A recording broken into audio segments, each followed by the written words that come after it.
If you have ever gazed out of an airplane window and wondered why the landscape slowly vanishes beneath a thick, white blanket of clouds, you are certainly not alone. One moment you are watching vast cities shrink into tiny geometric grids, and the next, everything below transforms into what looks like a limitless ocean of cotton. It feels almost deliberate, as if the aircraft is trying to escape the world for a while. But this leads to a simple yet fascinating question. Why do planes actually fly above the clouds? Is it merely for the spectacular view, or is there a more practical reason for cruising at 35,000 feet?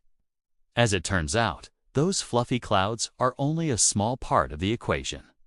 Today, let's explore the essential reasons why aircraft choose to soar through the high atmosphere instead of navigating through the clouds. The primary reason planes fly so high comes down to an invisible force: air density. As you climb higher into the atmosphere, the air becomes significantly thinner. While this might seem like a disadvantage, it is actually a massive benefit for aviation. Thinner air creates much less aerodynamic resistance, meaning the plane doesn't have to fight as hard to push forward. This reduction in drag allows the aircraft to travel faster while consuming much less fuel, which saves significant costs for airlines and reduces the overall wear on the engines. At lower altitudes, where clouds typically form, the air is much thicker and more chaotic, forcing the engines to work harder just to maintain stability. Flying higher is simply more efficient, smoother, and more logical from an engineering perspective. While clouds may appear soft and peaceful from your seat, they are often a visual warning of unstable air. Most clouds are formed by warm, moist air rising and colliding with cooler air, which creates constant motion and turbulence inside the cloud itself. By climbing above the cloud layer, planes avoid the vertical air currents that cause a bumpy and uncomfortable ride. While turbulence can still occur at high altitudes, it is generally much weaker and more predictable than the rough air hidden inside the clouds.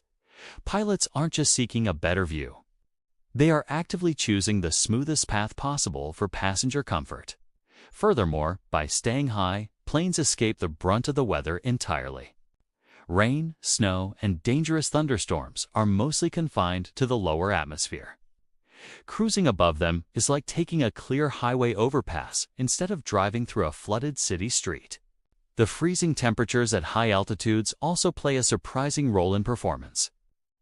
Jet engines actually operate more efficiently in the cold. Since cold air is denser at the same pressure, it allows the engines to generate more thrust with less effort. This is why commercial jets prefer to cruise between 30,000 and 40,000 feet, where temperatures can plummet to -50 degrees Celsius. Additionally, flying at these heights helps keep global air traffic organized. The sky is divided into structured flight levels, much like invisible lanes on a highway, to prevent collisions and manage thousands of flights simultaneously. Staying above the weather allows pilots to maintain these steady paths without constant rerouting. Ultimately, every time you break through that final layer of gray into the bright sunlight above, you are experiencing the result of decades of science designed to make flight steady, controlled, and safe.